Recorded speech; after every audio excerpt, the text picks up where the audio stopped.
एक हरे भरे जंगल में मिट्ठू नाम का एक सुंदर हरा तोता रहता था। उसके पंख चमकीले थे और उसकी आवाज बहुत मीठी थी। जब भी वो बोलता, जंगल के सभी जानवर खुशी से उसकी बातें सुनते। मिट्ठू बहुत दयालु और समझदार था। वो कभी किसी का दिल नहीं दुखाता था और हमेशा सबकी मदद करता था। मिट्ठू का सबसे पसंदीदा काम था सुबह सुबह पेड़ों पर उड़ना और मीठे गीत गाना।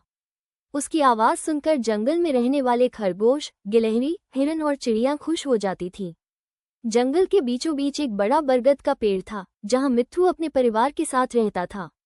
एक दिन जंगल में बहुत तेज गर्मी पड़ रही थी। सभी जानवर पानी की तलाश में इधर उधर भटक रहे थे। छोटा खरगोश चिंकू प्यास से बहुत परेशान था। वो पानी खोजते खोजते जंगल के एक खतरनाक हिस्से में पहुंच गया। वहां एक शिकारी जाल बिछाकर बैठा था। जैसे ही चिंकू आगे बढ़ा, वो जाल में फंस गया। चिंकू जोर जोर से मदद के लिए चिल्लाने लगा। उसकी आवाज सुनकर मिट्ठू तुरंत वहां पहुंचा। उसने देखा कि उसका दोस्त जाल में फंसा हुआ है। मिट्ठू समझ गया कि अगर जल्दी कुछ नहीं किया गया तो शिकारी चिंकू को पकड़ ले जाएगा। मिट्ठू तुरंत उड़कर अपने दोस्तों के पास गया। उसने बंदर मोनू, हाथी गजराज और गिलहरी चुन्नी को सारी बात बताई। सभी दोस्त मिलकर चिंकू को बचाने निकल पड़े। गजराज ने अपनी मजबूत सूंड से जाल को खींचा, लेकिन जाल बहुत मजबूत था। तभी मिट्ठू ने एक उपाय सोचा। वो उड़कर शिकारी के ऊपर मंडराने लगा और जोर जोर से आवाज करने लगा। शिकारी का ध्यान मिट्ठू की ओर चला गया। उसी समय बंदर मोनू पेड़ से कूदकर शिकारी का सामान दूर फेंक आया।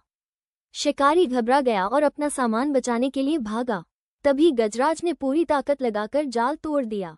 चिंकू आजाद हो गया। वो खुशी से रो पड़ा और अपने दोस्तों को धन्यवाद देने लगा। लेकिन कहानी यहीं खत्म नहीं हुई। उसी शाम जंगल में अचानक तेज आंधी और बारिश शुरू हो गई। कई पेड़ों की डालियां टूट गईं। एक छोटे चिड़िया का घोंसला भी टूटकर नीचे गिर गया। उसके बच्चे डर के मारे कांप रहे थे। मिट्ठू ने फिर हिम्मत दिखाई। उसने सभी जानवरों को इकट्ठा किया। बंदर डालियां लाए, गिलहरी सूखे पत्ते लाई और हाथी ने पेड़ की टूटी शाखाओं को हटाया। सभी ने मिलकर चिड़िया के बच्चों के लिए नया घोंसला बनाया। चिड़िया की माँ बहुत खुश हुई। उसकी आंखों में खुशी के आंसू आ गए। उसने कहा, मिट्ठू, तुम सिर्फ एक तोता नहीं, इस जंगल के सबसे अच्छे दोस्त हो। उस दिन के बाद जंगल के सभी जानवर मिट्ठू की और भी ज्यादा इज्जत करने लगे।